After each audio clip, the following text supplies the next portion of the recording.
Привет, с вами Ольга, и вы на канале Здоровое питание. Хочу предложить вам сегодня несколько просто восхитительных идей блюд из курицы. Казалось бы, из куриного мяса приготовлено уже все, что только можно. И тем не менее, думаю, вы найдете для себя что-нибудь интересное.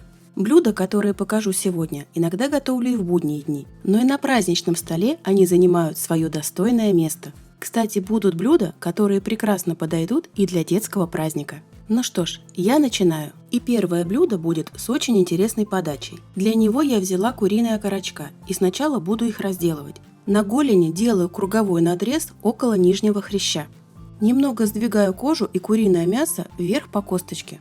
Беру окорочок двумя руками и выбиваю кость в суставе, соединяющем голень и бедро. Как бы это грубо ни звучало, но это именно так. После этой манипуляции кость в голени вынимается очень легко. Именно эта косточка из голени мне в дальнейшем понадобится, поэтому откладываю их в сторону, не выбрасываю. Далее снимаю кожу. Вот как раз она мне не понадобится. Можно угостить ею какую-нибудь добрую, хорошую собачку. А вот кость из бедра и оставшийся хрящ буду вырезать при помощи ножниц. Делается это очень просто. Несколько надрезов, и все прекрасно вынимается. Таким же образом разделываю все остальные окорочка. Отдельно откладываю 4 косточки. Куриное филе режу на небольшие кусочки и буду делать фарш. Для того, чтобы быстро сделать фарш, конечно же, буду использовать мясорубку.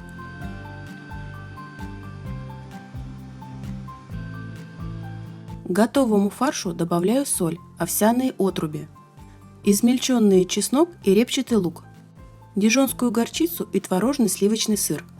Фарш хорошо вымешиваю до однородного состояния и оставляю минут на 10. За это время отруби набухнут и впитают в себя влагу. А я пока приготовлю панировку. Для панировки пшенично-ржаные хлебцы измельчу в блендере до состояния мелкой крошки. Измельченные хлебцы высыпаю в тарелку и смешиваю с паприкой. Фарш выстоялся, формирую из него влажными руками 4 котлеты. В каждую вставляю косточку, которую откладывала ранее. Получается фальшивая куриная ножка. Чтобы форма котлеты соответствовала, руками немного обминаю фарш вокруг косточки. Каждую котлету обваливаю в панировке и выкладываю на противень с пекарской бумагой, либо с листом для выпечки, как у меня. Кстати, расход обсыпки минимальный, крошка прекрасно липнет к влажному фаршу и ложится очень тонким слоем. И отправляю в разогретую до 180 градусов духовку на 25-30 минут. Готовые куриные ножки выглядят просто восхитительно. Яркие, румяные и очень аппетитные. Давайте посмотрим, какие же эти котлетки внутри. А внутри они мягкие, нежные и сочные. Хрустящая панировка вроде бы совсем тонкая, но при этом сохраняет сочность внутри котлеты. Ну а наслаждаться такими котлетами, конечно же, лучше с пылу с жару. Думаю, все ваши гости их обязательно оценят. И как вариант, такие котлеты можно приготовить без формирования их вокруг косточки. Они также будут яркими, сочными и очень вкусными, ведь составляющие будут те же самые. Следующее блюдо я бы назвала попкорн из курицы. Филе куриной грудки для этого нарезаю сначала на пластины, потом на полоски и потом уже на мелкие кубики. Нарезанные кусочки курицы заливаю натуральным йогуртом. Добавляю специи: сушеный чеснок, черный молотый перец, орегано, тимьян, красный молотый жгучий перец. По желанию можно заменить на паприку, если не любите острое, а также сушеный укроп и соль. Теперь все хорошенько перемешиваю и отправляю в холодильник мариноваться минимум на час. Обычно выдерживаю около 6 часов. Для панировки попкорна буду использовать чипсы. У меня есть вот такие чипсы из злаков, без обжарки в масле. По внешнему виду и на вкус они немного напоминают хлебцы. Итак, чипсы превращаю в крошку, разминаю при помощи скалки прямо в пакете. К панировочной крошке добавляю немного соли, так как мои чипсы почти не соленые, а также паприку и куркуму. Кусочки замаринованного куриного филе обваливаю в панировке и выкладываю на противень. Запекаю куриный попкорн в духовке, разогретой до 180 градусов, не более 20 минут. Но ведь правда похоже на попкорн? Такой же румяный и хрустящий, только внутри очень мягкая и нежная курочка. В качестве соуса к куриному попкорну подаю натуральный йогурт, либо же кетчуп. Как быстро приготовить кетчуп, покажу чуть позже, в одном из следующих рецептов. Следующее блюдо придется по вкусу как взрослым, так и детям. Я беру фарш из филе куриной грудки, солю по вкусу, добавляю щепотку черного молотого перца и сушеный чеснок. Для связки и плотности всыпаю овсяные отруби. Отруби могут быть любые – овсяные, пшеничные, ржаные. Ну а для вкуса и сочности немного натертого пармезана. Сыр может быть также любым на ваш вкус. Фарш хорошенько вымешиваю и, если есть возможность, даю настояться минут 10. Влажными руками формирую из фарша небольшие шарики, чтобы фарш был целостным и плотным. Далее каждый шарик немного расплющиваю. И влажными руками, а также при помощи ножа придаю прямоугольную форму, но закругленную с одной стороны. Как думаете, что это будет? А будет это заготовка для наггетса эскимо. Аккуратно вставляю палочку, подправляю форму. И все заготовки раскладываю на пластиковой доске. Убираю в морозилку примерно на 30 минут. Через 30 минут наггетсы эскимо из морозилки вынимаю. Каждый промазываю с двух сторон тонким слоем томатной пасты. Для панировки я взяла кукурузную муку и смешала ее с куркумой и паприкой. Обваливаю свои заготовки в панировке со всех сторон. Лишнюю муку обязательно стряхиваю. Наггетсы готовлю в разогретой до 180 градусов духовке 25 минут.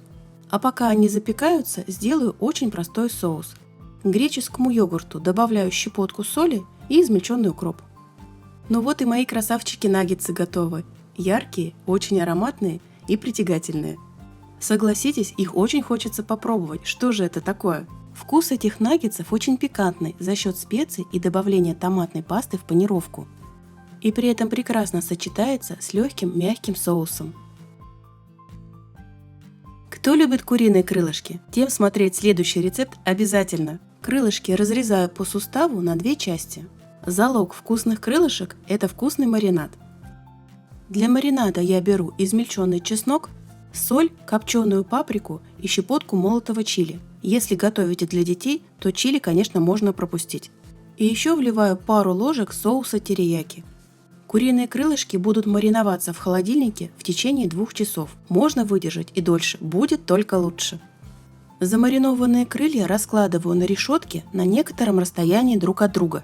Готовить буду в духовке на режиме гриль с конвекцией, температура 220 градусов. Примерно через 10-12 минут я их переверну на другую сторону и буду готовить еще столько же. Вниз обязательно ставлю противень, в который будет стекать жир. Куриным крылышкам в качестве соуса буду подавать кетчуп. Покажу, как быстро его приготовить. В небольшой кусочек ткани заворачиваю специи, гвоздику, перец душистый горошек и лавровый лист.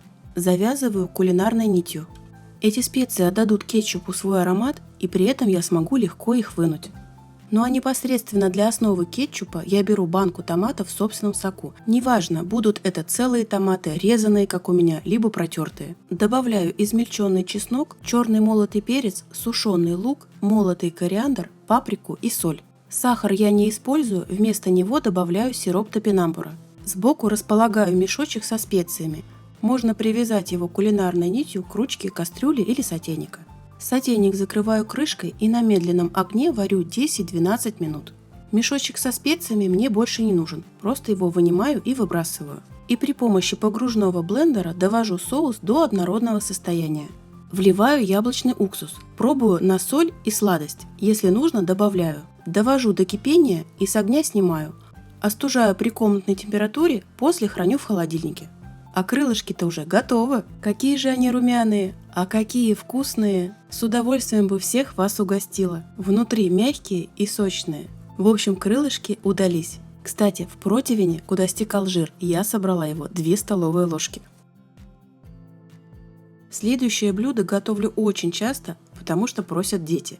Хотя и мы, взрослые, от этого не отказываемся. Филе куриной грудки режу поперек на небольшие кусочки, толщиной примерно 1,5 см.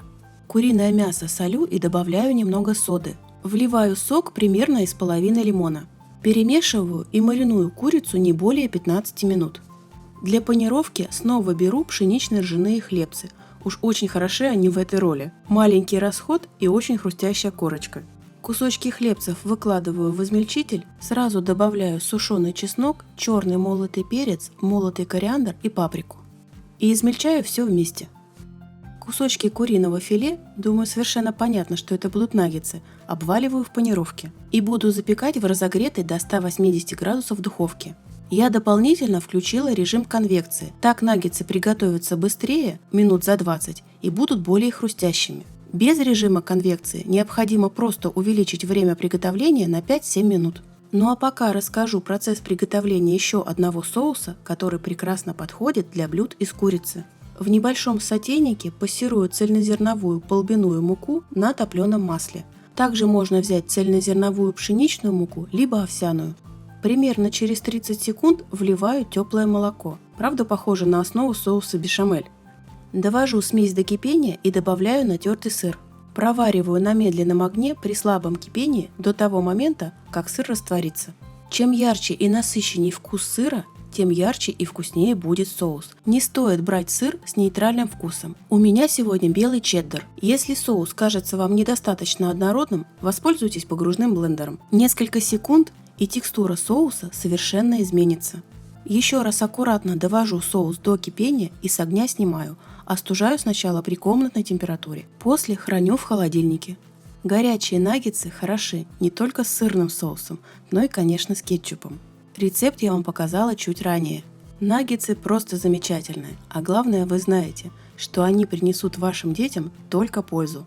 По этому рецепту наггетсы получаются всегда, и они всегда слегка хрустящие снаружи и очень мягкие внутри. Запеченная куриная грудка частенько бывает волокнистой, так вот добавление соды в маринад как раз и избавляет куриное мясо от волокнистости и делает очень мягким. Наверное, снова повторюсь, но это одно из любимых блюд моих детей.